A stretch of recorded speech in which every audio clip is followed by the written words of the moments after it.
Komisi Pemberantasan Korupsi menetapkan 10 mantan dan 5 anggota aktif DPRD Muara Enim menjadi tersangka kasus korupsi. 15 orang itu disangka menerima suap dari kontraktor untuk mengesahkan APBD Muara Enim 2019.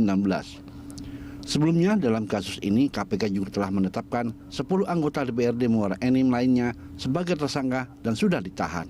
Para tersangka diduga menerima pemberian uang sekitar 3,3 miliar rupiah sebagai uang aspirasi atau uang ketuk palu yang diberikan oleh Robby Oktavalevi. Robby Oktavalevi merupakan pihak swasta yang memang cukup berpengalaman dalam mengerjakan proyek di Dinas PUPR. Robby sendiri sudah dijerat KPK dan kini tengah menjalani masa hukumannya.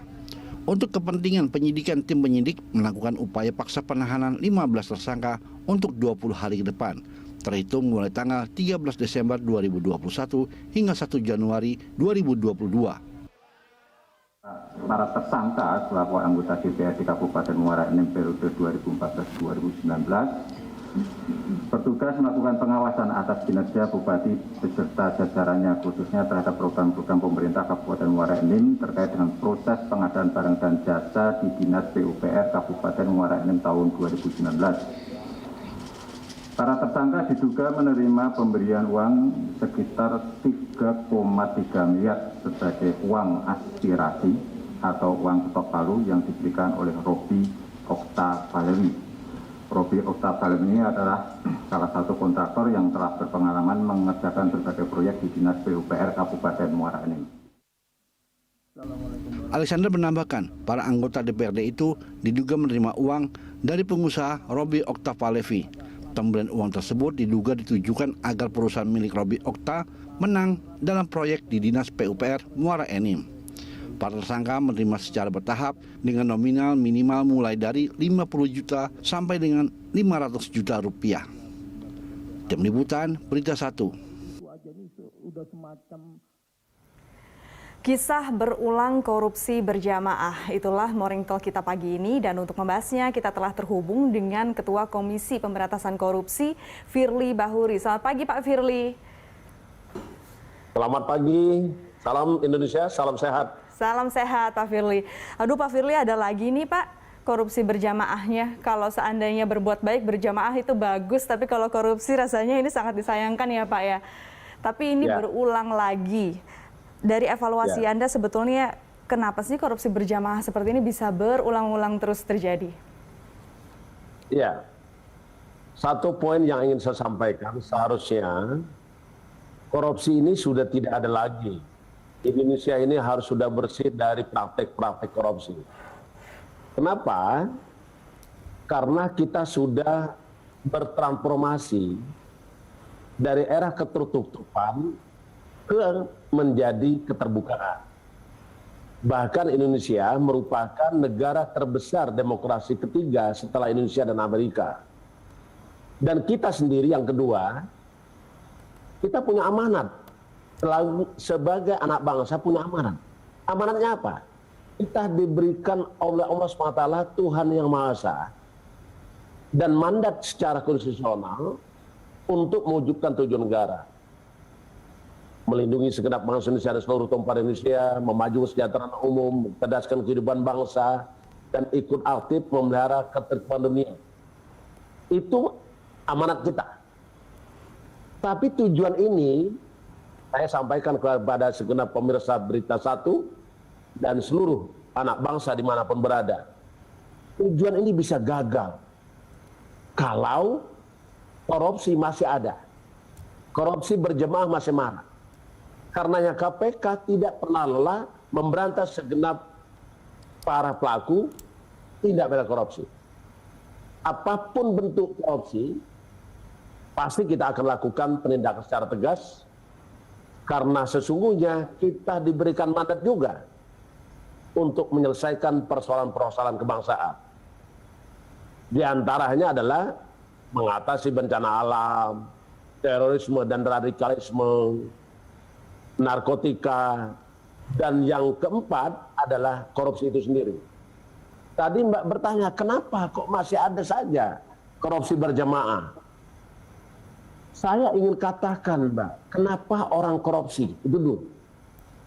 Orang korupsi itu ada banyak faktornya. Antara lain adalah karena serakah, karena kebutuhan, karena ada kekuasaan dan kesempatan, karena hukumannya rendah. Yang berikutnya adalah sistemnya masih memungkinkan orang untuk melakukan korupsi. Karena mungkin sistemnya lemah, gagal, buruk.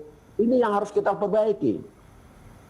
Dan yang terakhir Mbak, kalaupun masih ada korupsi, satu hal yang harus kita bangun sekarang, yaitu bangun integritas budaya anti korupsi.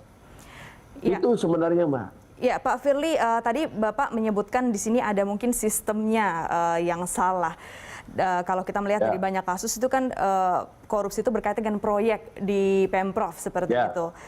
Dari evaluasi Anda, dari sistem yang sudah ada itu loophole-nya ada di mana? Iya, kalau kita melihat dari kajian kita, tentu kita berbicara tentang hasil kajian teoritis, empiris, dan fakta-fakta yang kita temukan. Dari sekian banyak perkara korupsi yang kita temukan, yang kita tangani, kita bisa kelompokkan di mana saja tahapan-tahapan terjadi korupsi. Terutamanya yang terkait dengan korupsi yang dilakukan secara berjamaah. Ada 4 yang tahapan yang bisa terjadi korupsi. Pertama, dari mulai perencanaan. Karenanya KPK selalu mengajak dan meminta kepada kementerian lembaga dan seluruh pemerintah provinsi untuk membangun sistem e-cleaning. Jadi perencanaan secara elektronik, semua orang bisa lihat.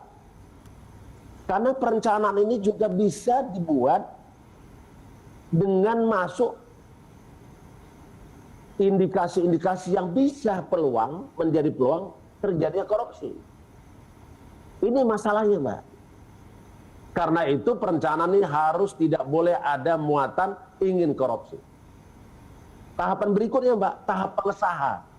Tadi kan Mbak kita menyaksikan semua bagaimana terkait dengan orosi jemaah yang dilaksanakan oleh DPRD. Itu saat pengetok palu Mbak, RAPBD sebelum disahkan, itu ada pokok-pokok pikiran yang dibuat oleh dan diusulkan oleh anggota DPR. Anggota legislatif. Nah, ini sudah mulai ada. Oh, ini proyek saya, ini proyek kamu. Begitu, Mbak. Sehingga sebelum disahkan, sudah ada pembagian-pembagian proyek, mulai dari tahap perencanaan maupun pengesahan. Nanti ada lagi, Mbak. Saat pelaksanaan proyek. Dan terakhir adalah tahap pengawasan. Di mana kepala daerah diminta untuk menyampaikan laporan pertanggungjawaban keuangan daerah. Itu bisa terjadi korupsi lagi. Jadi pendek kata saya ingin katakan bahwa korupsi ini bisa masuk dalam setiap tahapan, mulai perencanaan, pengesahan, pelaksanaan program pemerintahan maupun dalam tahap pengawasan. Begitu Mbak, saya kira yang ingin saya sampaikan. Pak Firly, tapi kalau untuk dari kasus yang terakhir saja nih kita berkaca kan tersangkanya itu adalah anggota DPRD, artinya pihak yang mengawasi juga ikut berpartisipasi dalam korupsi berjamaah ini. Lalu bagaimana menurut Anda ini mengatasinya kalau seandainya yang mengawasi saja ikut serta seperti itu? Ya, hanya satu cara Pak. KPK melakukan kegiatan-kegiatan yang tidak pernah berhenti supaya tidak ada korupsi. Pertama yang harus dilakukan adalah perbaikan sistem. Baik itu sistem pengesahan anggaran, sistem pengadaan barang jasa, sistem perizinan, sistem politik terkait dengan pemilihan kepala daerah maupun anggota legislatif. Kami melakukan survei bahwa tidak ada kegiatan pemilihan anggota legislatif maupun anggota kepala daerah, itu yang Rp0 nggak ada. Bahkan survei kita, coba tampilkan, 82,3% mengatakan bahwa ada sponsornya. Walaupun kepala daerah maupun anggota legislatif nggak punya uang, karena juga yang minus. Dari kita lihat dari LHKPN mereka, jumlah LHKPN mungkin hanya 15 miliar, tapi dana yang diperlukan untuk ikut kontestasi 18 miliar, bahkan ada yang 30 miliar, ada yang 60 miliar. Nah, kalau demikian, apa yang harus kita benahi? Tidak ada lain adalah perbaikan sistem menyeluruh. Itu yang pertama. Kedua adalah kita tetap membangun kesadaran budaya anti korupsi. Kita tetap membangun integritas. Kenapa integritas menjadi penting? Karena integritas inilah yang bisa mencegah orang melakukan korupsi. Dalam sebuah teori saya baca, korupsi itu terjadi karena ada kekuasaan, ada kesempatan, dan minusnya integritas. Jadi tugas KPK meningkatkan integritas segenap penyelenggara negara, para pelaku usaha, termasuk juga kawan-kawan di legislatif. Dan semua lini kita ajak untuk membangun integritas dan budaya anti korupsi. Saya kira gitu, Mbak. Pak Firly, tadi Bapak sempat juga mengatakan ya bahwa selain tidak adanya integritas seperti itu, bahwa banyak sekali pejabat yang mungkin serakah, kemudian mendapatkan kesempatan untuk korupsi, akhirnya melakukan korupsi karena memiliki kekuasaan. Tapi Anda juga mengatakan bahwa mungkin hukumannya rendah. Kalau selama ini apakah KPK sudah puas dengan vonis para koruptor yang berjamaah selama ini? Ya. Saya tidak bisa mengatakan puas atau tidak puas, karena saya tidak ingin memasuki ranah daripada kekuasaan yudikatif. Yang penting adalah tugas daripada KPK melakukan penyelidikan, penyidikan, dan penuntutan. Modalnya adalah tetap tunduk kepada azas-azas penegakan hukum. Baik itu kepastian hukum, keadilan, transparan, untuk kepentingan umum, dilaksanakan secara transparan dan akuntabel, dan tetap menjunjung tinggi hak asasi manusia. Kalau kita bicara putusan, itu adalah kewenangan Kamar Kekuasaan Yudikatif. Tapi KPK punya tantangan sendiri. Bagaimana KPK bisa merumuskan, mengkonstruksikan perkara-perkara tentang KPK hingga menimbulkan keyakinan kepada hakim bahwa yang bersangkutanlah bersalah. Karena sesungguhnya pasal 183 Hukum Acara Pidana Undang-Undang Nomor 8 Tahun 81 disebutkan di situ, hakim dapat memutus suatu perkara berdasarkan keyakinannya dengan sekurang-kurangnya 2 alat bukti cukup. Jadi KPK hanya bertugas mengumpulkan bukti dan keterangan saksi sehingga membuat hakim yakin. Kalau putusannya tentu kami tidak ingin memberikan komentar dan tidak memasuki ranah kekuasaan yudikatif itu. Baik, tapi Pak mungkin begini ya, kalau seandainya kita berbicara soal membangun integritas seperti itu di sebuah sistem, kita tidak bisa bilang korupsi itu rata, bahwa semua pejabat melakukan korupsi. Tapi kalau kita melihat banyak sekali korupsi berjamaah, ini seperti sudah menjadi kewajaran seperti itu dalam tanda kutip atau menjadi budaya. Seperti apa Pak kemudian KPK ini harus menanamkan integritas tersebut kepada para pejabat selain memberikan kemudian dari tadi putusan hukuman ada efek jera seperti itu. Sepertinya hukuman rasanya lebih efektif ya Pak dibandingkan dengan mungkin memberitahu mereka bahwa ayo kita harus penuh dengan integritas dalam bekerja, seperti itu Pak. Ya, saya sepakat dengan Mbak bahwa memberantas korupsi itu tidak bisa dilakukan dengan hanya satu sudut pandang. Penindakan secara tegas perlu. Pemidanaan hukuman badan terhadap para pelaku tindak pidana korupsi perlu, wajib. Di samping itu juga kita harus mengembalikan kerugian negara. Itu hal yang penting. Sehingga kami di KPK, setiap pelaku korupsi yang kita temukan ada indikasi juga melakukan tindak pidana pencucian uang, maka tentu kita pun mengenakan pasal-pasal tindak pidana pencucian uang kepada para pelaku korupsi, supaya mereka takut, supaya mereka jerah. Tetapi, kalaupun sudah hukumannya berat, bahkan mungkin ada hukuman mati sekalipun, ada juga perampasan harta kekayaannya pun, tapi yang lain tetap saja melakukan tindak pidana korupsi. Sehingga ada satu jawaban, kami harus membangun budaya anti korupsi.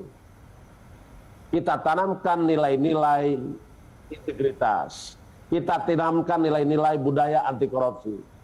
Dengan nilai-nilai tadi akan terbentuk karakter. Karakter ini juga kita akan tanamkan dan tentu akan masuk menjadi budaya. Budaya anti korupsi setelah mapan, diyakini oleh seluruh anak bangsa, maka akan menjadi peradaban budaya anti korupsi. Kenapa ini menjadi penting? Pendidikan masyarakat itu penting. Pencegahan dan mencegah korupsi itu penting. Penindakan itu wajib dilakukan supaya ada rasa takut. Jadi hal yang kami katakan adalah bagaimana pemberantasan korupsi harus melibatkan segenap anak bangsa. Harus melibatkan seluruh kamar-kamar kekuasaan. Tidak hanya KPK, aparat penegak hukum yang lain, bukan itu. Tapi semua kamar-kamar kekuasaan, legislatif, yudikatif, eksekutif, partai politik, elemen masyarakat, harus kita ajak, harus ikut bersama dalam orkestrasi pemberantasan korupsi. Nah, dengan demikian, maka kita betul-betul bisa mewujudkan tujuan negara sebagaimana dimandatkan di dalam alinea keempat pembukaan Undang Dasar Negara Indonesia tahun 1945. Ini perlu orkestrasi yang serius.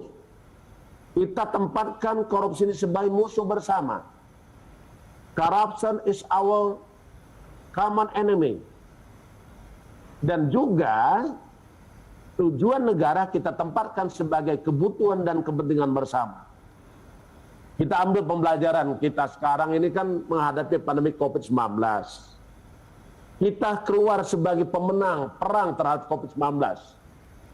Kita keluar dari krisis kesehatan. Kita mampu membuat program dan pemulihan ekonomi nasional. Kenapa? Karena kita menganggap COVID-19 musuh bersama. Kita menganggap pemulihan ekonomi nasional adalah kepentingan dan kebutuhan kita bersama. Kenapa korupsi ini tidak kita jadikan sebagai our common enemy? Nah, kalau itu dijadikan, semua elemen masyarakat, semua anak bangsa, bahu-membahu memerangi korupsi. Semua anak bangsa, saya yakin ingin Indonesia bebas dan bersih dari lilitan korupsi ini. Iya, Nah, kira gitu, Mbak. Iya, Pak Firly, saya setuju sekali seperti itu ya, bahwa kita harus punya tujuan nasional, tujuan bersama, terutama saat ini keluar dari keterpurukan setelah adanya pandemi COVID-19 yang sampai sekarang belum selesai seperti itu ya, Pak. Tapi kita juga tahu bahwa ketika seseorang atau sekelompok orang melakukan korupsi, itu mereka tidak memikirkan tujuan bersama, tapi lebih kepada tujuan pribadi, Pak. Dan contohnya saja seperti kasus yang terakhir ini, ada dugaan juga bahwa uang yang diterima itu akan dipakai untuk biaya kampanye misalnya. Oleh karena itu saya mau kembali lagi ke faktor sistem tadi yang kita punya. Apakah kemudian sistem politik kita seperti keperluan biaya kampanye, kemudian sistem di pemerintahan daerah seperti ada tender proyek, kemudian tender posisi tertentu, jabatan tertentu ini menjadi lubang di mana oknum-oknum ini bisa dengan sangat mudah sekali tergiur untuk melakukan korupsi, Pak Firly. Betul. Ya, saya merespon apa yang menjadi keluhan para kepala daerah dan anggota legislatif, termasuk juga keluhan para segenap anak bangsa dimanapun berada ketika kami datang ke daerah. Begini Mbak, negara Kesatuan Republik Indonesia ini didirikan dan dibangun oleh semangat kebersamaan. Karena ada musuh bersama, yaitu para penjajah. Juga ada kepentingan dan kebutuhan bersama yang dirumuskan di dalam tujuan nasional kita. Insinyur Soekarno, presiden pertama kita, pernah mengatakan, perjuanganku mudah karena melawan penjajah. Sementara perjuangan kalian akan semakin sulit karena melawan bangsa sendiri. Nah, apa masa kita sekarang? Musuh kita sekarang adalah kebodohan, kemiskinan, ketidaksejahteraan, pengangguran, termasuk juga adalah korupsi itu sendiri. Karena itu, saya sepakat dengan Mbak perlu dilakukan perbaikan sistem. KPK di beberapa tahun terakhir ini, tahun 2020 yang lalu, melakukan kajian 45 kajian, Mbak, terkait dengan perbaikan sistem. Dari 45 kajian itu, terbanyak adalah terkait dengan penanganan COVID dan pemulihan ekonomi nasional. Ini yang kita buat, dan 65 rekomendasi. Maknanya apa, Mbak? KPK serius untuk meniadakan korupsi dari Republik ini. Tetapi juga kita harus paham bahwa negara ini harus dikelola dengan tujuan alinea keempat tadi. Di mana hak-hak politik setiap warga negara harus dipenuhi, harus dijamin. Tetapi hak-hak sosial ekonomi pun harus dipenuhi. Karenanya kita punya ada dua pilihan. Yang apakah demokrasi yang kita kedepankan atau kesejahteraan umum yang kita kedepankan. Pilihannya tidak ada lain kecuali dua-duanya harus dikedepankan. Demokrasi berjalan, tujuan negara kesejahteraan, mencerdaskan kehidupan bangsa, pelindungan terhadap segenap bangsa Indonesia dan seluruh tumpah Indonesia, itu tetap harus berjalan. Nah, kondisi sekarang adalah ini pilihan anak bangsa dengan pemilihan pilkada secara langsung. Memilih para anggota legislatif secara langsung. Memilih presiden secara langsung. Itu ada jalan terbaik yang disepakati sampai hari ini. Tentu kalaupun ada hal-hal yang perlu diperbaiki, ayo sama-sama kita perbaiki.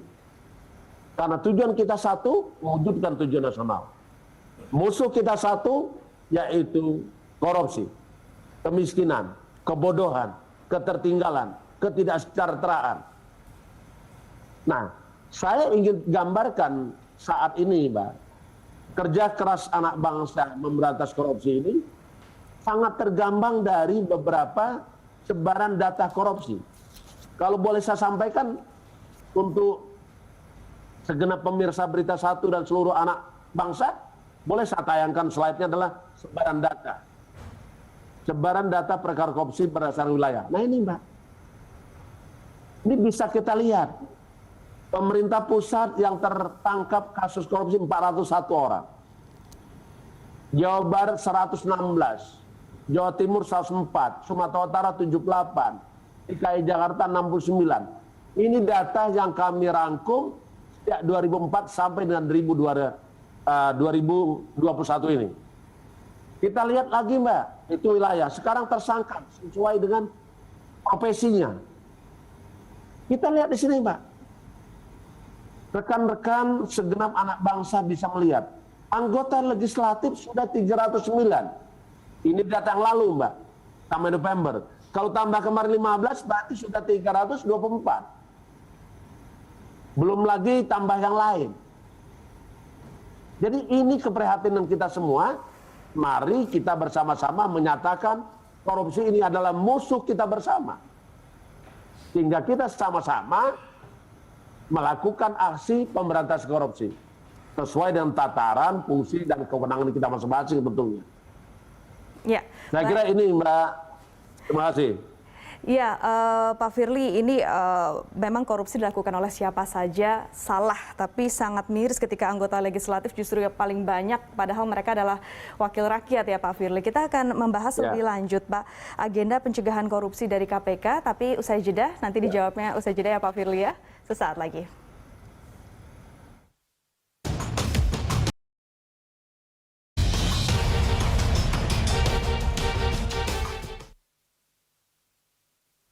Anda kembali menyaksikan Good Morning Jakarta. Tema dialog kita pagi ini adalah kisah berulang korupsi berjamaah dan masih terhubung Ketua Komisi Pemberantasan Korupsi Firly Bahuri. Pak Firly, kita lanjutkan lagi dialog kita. Presiden ini sudah meminta pemberantasan korupsi harus fokus pada pencegahan, artinya jangan sampai kejadian dulu, tapi sebelum kejadian sudah harus dicegah ini Pak. Apa langkah fundamental KPK untuk mencegah korupsi ke depannya? Ya. Kami ingat betul arahan Bapak Presiden, bahkan kemarin diulang kembali saat peringatan Hari Anti Korupsi Sedunia, 9 Desember 2021.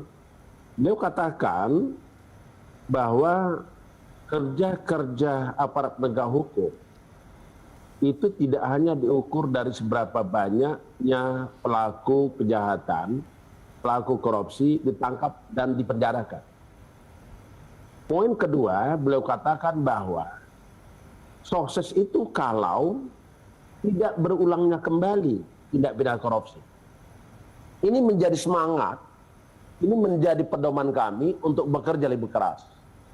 Karena itu KPK dalam memberantas korupsi, kita menggunakan 3 strategi.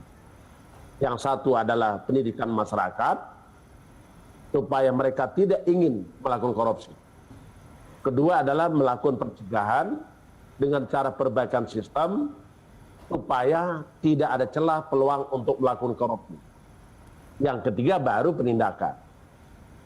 Nah, terkait dengan amanat Presiden tentang pencegahan, maka KPK merumuskan pencegahan dengan 2 sudut pandang. 2 strategi yang dianggap pas dosisnya, pas kiatnya hari ini. Apa itu? Pertama adalah pendidikan masyarakat. Nah, di dalam kegiatan pendidikan masyarakat, kita melakukan beberapa program. Satu adalah terkait dengan sosialisasi kampanye bahaya yang korupsi. Metode apa yang dipakai? Kita gunakan dengan cara membangun penanaman nilai-nilai integritas terhadap penyelenggara negara, yang kita sebut dengan paku integritas. Nah, paku integritas ini menyasar kepada seluruh kementerian lembaga, termasuk juga para penyelenggara negara lain. Kita ajak para penyelenggara negara dan didampingi para istri dalam rangka penanaman nilai-nilai integritas, penanaman budaya anti korupsi, sehingga tidak ada keinginan untuk melakukan korupsi. Kita juga pernah melakukan dengan menggunakan cerita, video, film. Karena itu KPK juga membuat yang disebut dengan Anti-Corruption Film Festival. Nah, 2021 ini 452 proposal film. Apakah itu dokumenter, apakah itu fiksi, apakah itu terkait dengan vlog, atau cerita pendek, ada juga yang animasi. Kita lombakan. Dan kami kerjasama dengan rekan-rekan media. Kalau tahun lalu disiarkan langsung oleh TVRI, tahun ini kemarin, 2021, disiarkan oleh Kompas TV. Ini kita lakukan. Di samping itu kita membangun jejaring pendidikan. TK sampai dengan perguruan tinggi. Semua jajaran pendidikan dilibatkan. Kita juga mengajak badan usaha milik negara. Kita juga mengajak badan usaha milik daerah maupun pelaku-pelaku usaha. Pelaku usaha kenapa kita menjadi penting kita ajak? Karena pelaku usaha adalah tertinggi yang terlibat kasus korupsi. Kurang lebih 345 orang yang ditangani oleh KPK. Setelah itu baru legislatif. Karenanya para pelaku usaha kita ajak. Saya katakan dengan para pelaku usaha, jangan ada yang mau memberikan suap dalam rangka pengurus izin. Dan penyelenggara negara tidak menerima suap ataupun gratifikasi dalam rangka pengeluaran izin.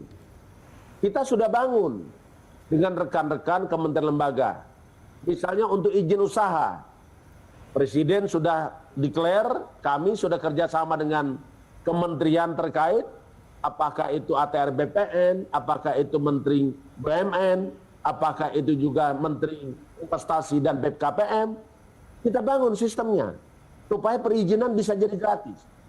Kalaupun ada yang suap, lapor kepada kami. Kami akan lakukan penindakan terhadap penyelenggara negara, termasuk juga kalangan swastanya. Karena suap itu, pemberi suap dan penerima suap, dua-duanya sebagai tersangka. Berikutnya, Mbak, tentang perbaikan sistem. Kami masuk dalam intervensi untuk perbaikan sistem di daerah.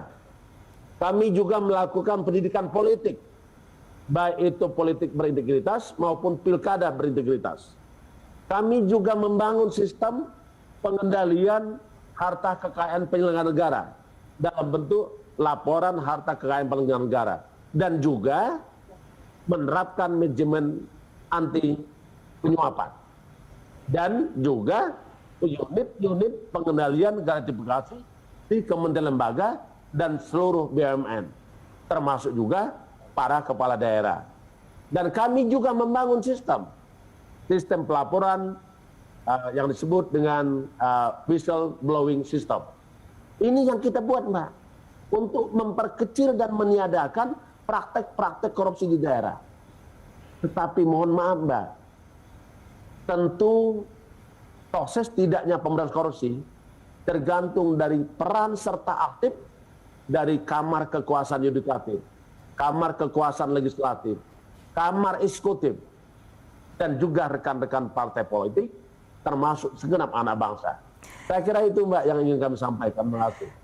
Ya, Pak Firly, kalau bicara soal ingin mengikut sertakan seluruh elemen masyarakat, artinya ini kan banyak sekali pihak yang harus ikut serta, harus punya tujuan yang sama, ingin memperbaiki bangsa ini bebas dari korupsi. Tentu ada kendala kan, Pak. Nah, KPK ini sejauh ini apa sih, Pak, yang sudah dihadapi kendala yang terbesar dalam agenda pencegahan seperti itu? Karena terbukti sampai sekarang juga masih kembali terjadi korupsi berjamaah ini, Pak. Ya. Saya ingin mengatakan, tentu kalau kendala itu pasti ada saja. Tetapi kita tentu juga harus memaknai bagaimana kita bisa melihat kendala itu, kita rubah menjadi peluang kita. Kita ambil contoh misalnya, ada beberapa daerah yang memang sulit dalam rangka penyusunan program, menyusun RAPBD-nya, menyusun kegiatannya. Tentu kita meningkatkan kapasitas, karena kapasitas sumber daya manusia itu menjadi penting. Dan lebih penting lagi, bukan hanya kemampuan keras atau hard skill, tapi yang lebih penting adalah soft skill, tentang nilai-nilai budaya anti korupsi, penanaman nilai-nilai Pancasila kepada seluruh penyelenggara negara. Kenapa nilai-nilai Pancasila perlu dikumandangkan dan perlu diimplementasikan oleh seluruh penyelenggara negara. Tidak akan pernah ada korupsi, Mbak, kalau dia paham mengamalkan sila pertama Pancasila. Boleh saja tidak ada yang menyaksikan, tapi Tuhan menyaksikan apa yang diperbuat. Kalau dia memaknai sila kedua, jadi tentu ini juga dia tidak akan melakukan korupsi. Sila ketiga juga demikian. Dia tidak akan melakukan korupsi karena akan mengambil hak orang lain. Maka akan terjadi ketimpangan. Maka tentu akan mengganggu program-program pembangunan di daerah. Dan itu akan mengganggu stabilitas nasional. Maka juga akan terancam persatuan Indonesia. Begitu juga yang sila keempat maupun sila kelima. Sila kelima pasti keadilan sosial bagi seluruh rakyat Indonesia. Dengan kita melakukan korupsi, maka kita telah mengambil hak-hak rakyat. Saya ingin garis bawahi, korupsi itu bukan hanya tindak pidana sesuai dengan Undang-Undang 3199 dan atau Undang-Undang Nomor 20 tahun 2001. Tapi jauh dari itu, merampas keuangan negara, mengambil merugikan perekonomian negara, dan juga merampas hak-hak rakyat. Hingga saya selalu katakan, korupsi ini ada kaitannya dengan kejahatan melawan kemanusiaan. Corruption is a crime against humanity. Nah, saya kira gitu, Mbak. Terima kasih. Baik, terima kasih Pak Firly. Jadi kesimpulannya adalah beberapa langkah yang akan diambil adalah terutama pendidikan masyarakat ya Pak, menanamkan nilai integritas dan juga budaya anti korupsi, serta perbaikan sistem dan juga terakhir baru penindakan seperti ya Pak Firly ya. Pak Firly, terima kasih atas waktunya pagi ini. Sehat selalu Pak Firly. Terima kasih, sehat selalu. Salam Indonesia, salam anti korupsi. Bebaskan negeri dari praktek-praktek korupsi. Baik, terima kasih Pak Firly. Pemirsa tetaplah bersama Berita 1, Good Morning Jakarta akan kembali sesaat lagi.